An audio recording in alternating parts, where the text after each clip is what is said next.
What's good, people? Agent Juice reporting for duty. Today's episode of Road to Meanie and Happyland is going to cover the first draft. And, the first draft is quite a thing, especially for Meanie and Happyland. The overarching theme of the first draft of Meanie and Happyland is that it had a big, fat problem, and that is bloat. It was a big, fat, bloaty script. It was way too long and full of nonsense, but that's part of the parcel of rough draft. But it was just so much. It was a change that was needed, but it was a change that was very painful. The way I kind of like to think of a rough draft, especially the first one, is that it's like a freshly born baby. It's a real surreal experience for me when I make the first rough draft of anything, because all of these ideas that have been swirling in my head are finally down on paper. They exist, you know. So it's this new life that has been thrust upon me. But at the same time, it's screaming at the top of its lungs.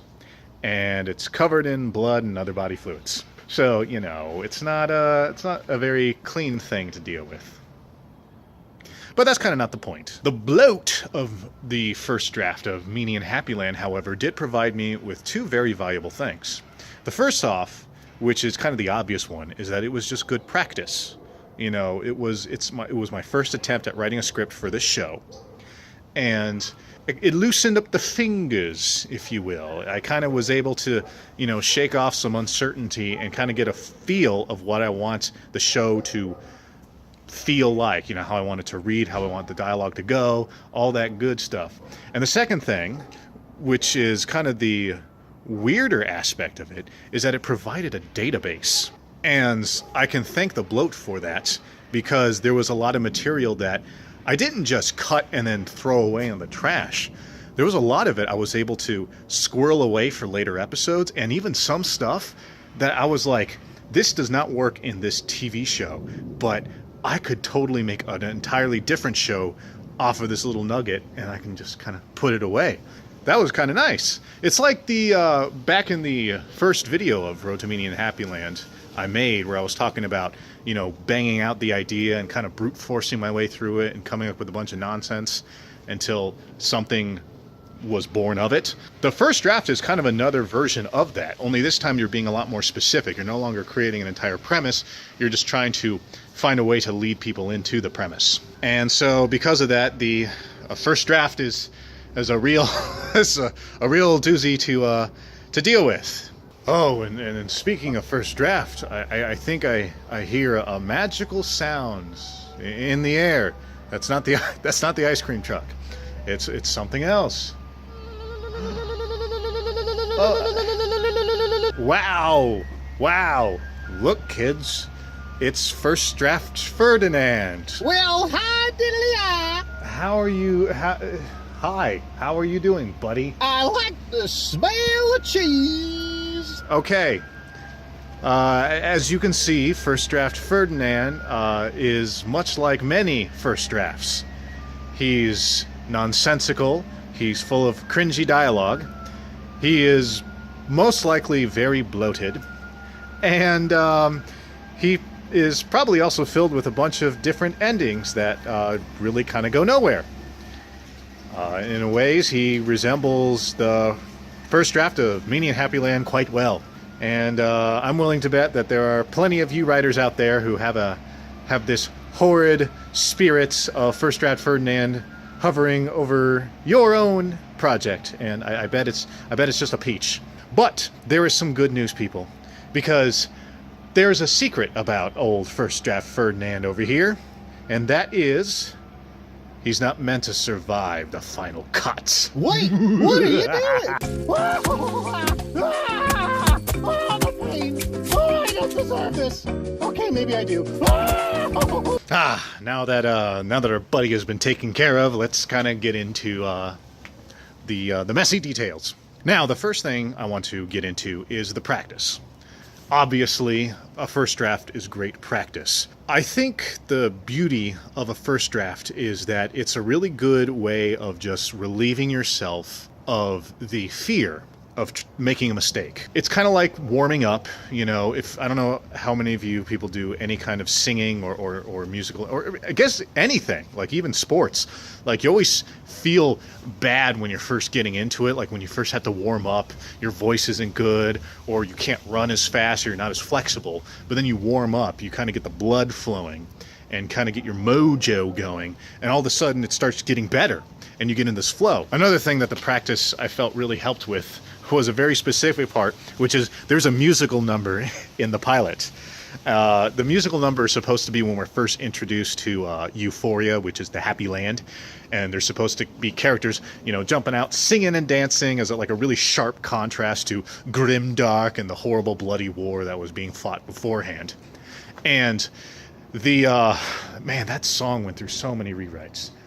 Like, I'm a musician, and I've written songs before, but I've never written a musical number before, and it feels like very different. I did like a bunch of research prior to make sure I could get it just right, and that practice kind of really helped, because now I feel a little more comfortable tackling a musical number. Now, of course, I don't know if this musical number is going to be good yet, because it still has to be made. You know, right now it's just a script, so that's to be determined.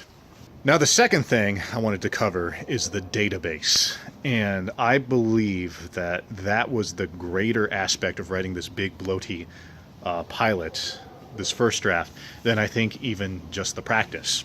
Because the database gave me a lot of material that I ended up saving for later, and material I'm excited to explore further, which is always just a fun feeling to have when you have things to look forward to.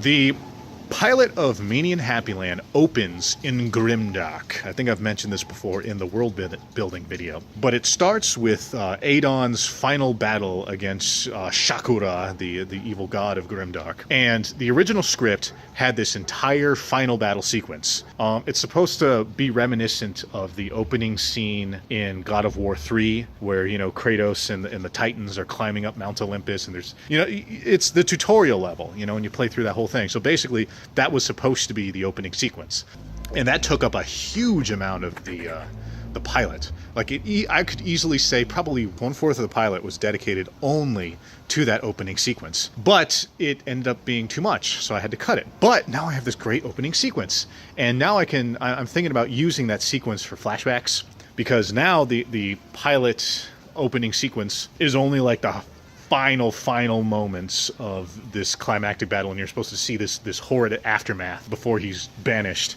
And I want the audience to kind of look at it and go like, ooh, what happened here? Oh, are we going to find out? And the answer is yes, you'll find out. When I write these first drafts, these really messy things, sometimes it feels like, and it could feel like this to you, like looking into a mirror and baring your soul and seeing a big fat messy loser. You know, you get all these flaws. You know, everything doesn't read right. You think to yourself, oh, I'm such a bad writer because this didn't come out right. This scene is ugly. This dialogue is cringy. I don't think I'm making this funny enough. I don't think I'm making this dramatic enough. But the freedom of the first draft is that you can get that out of your system almost, like get over the fear. Kind of like being shoved off a dock when you're afraid to dive into the water, and then the shock. You get over it, and you probably didn't look graceful diving into it. You were probably flailing around and screaming, but you're in the water now. And so now you can go from there. You can make your cuts. You can kind of see what you need to get rid of, what you can, you know, put aside. And it's that journey of 1,000 miles thing, you know, because old first draft Ferdinand is not going to die no matter how much you hack him up. I'm still alive. Oh, You see what I mean? I'm just still alive. Give me a second. Yeah, he'll always pop up. But you know what? He's meant to pop up multiple times, because as long as you're writing, you'll always make first drafts. And there's always going to be mess and bloat and cringe that you have to embrace and then hack away. That is what I have found when it comes to making these things. And I'm just starting out, you know.